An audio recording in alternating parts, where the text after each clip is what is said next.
because if Fox's reporting about this guy's immigration history is accurate, you're going to have to say the last Democratic president failed in enforcing our border laws to an extent that someone who had no business being in this country was not only in this country, but allowed to attack elderly Americans, including a Holocaust survivor. I mean, you have to speak with a precision and clarity about that one, and then also on the second point, as you said, that this is also, you have to say the pro-Hamas movement in this country is breeding violence. Yep. It's not just breeding free speech; it's breeding violence. And I've not heard a single Democrat speak with clarity, including Jared Polis, on either of those so far. Well, and that's the only. People did after the attack in Washington, but the challenge was there was a handful of prominent Democrats who it was like pulling teeth to get to say anything, who took almost 24 hours before they put statements out. Dan, I got to disagree with you. They denounced it, and they denounced anti-Semitism, but they didn't talk about specifically about the anti-Semitism of the left.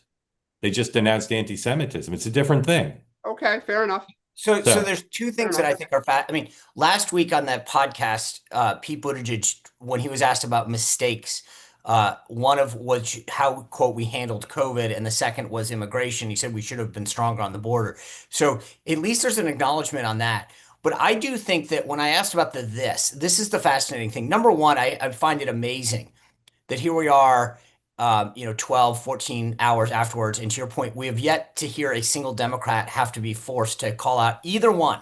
One, the illegal nature of this person being allowed to stay in this country. It wasn't just that he snuck in. He was overstayed his visa and then, according to DHS, literally allowed to stay in, given a work permit.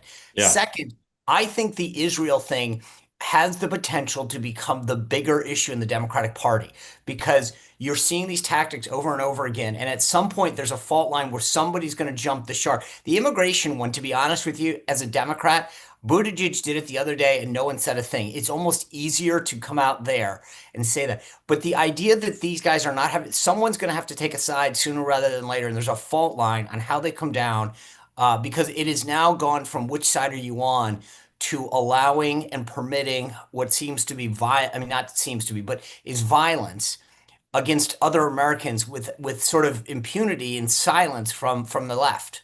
Like what you see? Why don't you subscribe? This is a great opportunity to be part of unique conversations. Just hit the subscribe button. And if you want to watch our events live, go to twoway.tv.